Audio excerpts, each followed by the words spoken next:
Hello everyone. Today we will watch a story about thinking carefully. It's about a girl named Mira and a very special thinking tree. This story will help us learn how to ask better questions. This is Mira. She is 10 years old. When Mira thinks, ideas spread out like branches of a tree. Her friend Leo sits beside to her. He loves drawing robots and asking curious questions. One morning, the teacher showed a strange picture on the board. It looked like an animal with fur, but it also had wings. The teacher asked, "What is this?" Hands went up quickly. Students shouted different answers. Leo whispered, "Why is this so confusing?" Mira said softly, "Because one question is not enough." The class became quiet. The teacher touched the board. Lines appeared like a branches of trees. At the top was one question: Is it an animal?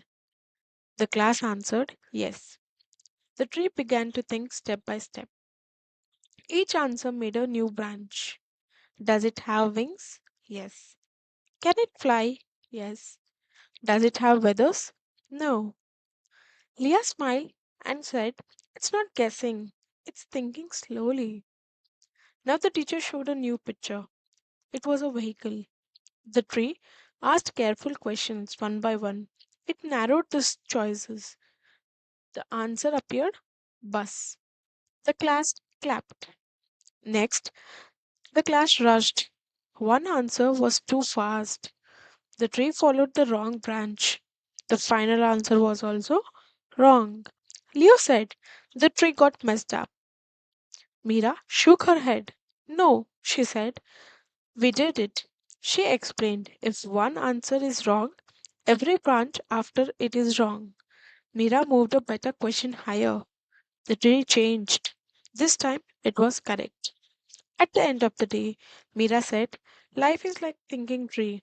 Every choice leads somewhere." Remember, when problems are complex, we don't guess faster. We ask better questions in a right order. That's how thinking trees grow. Thank you.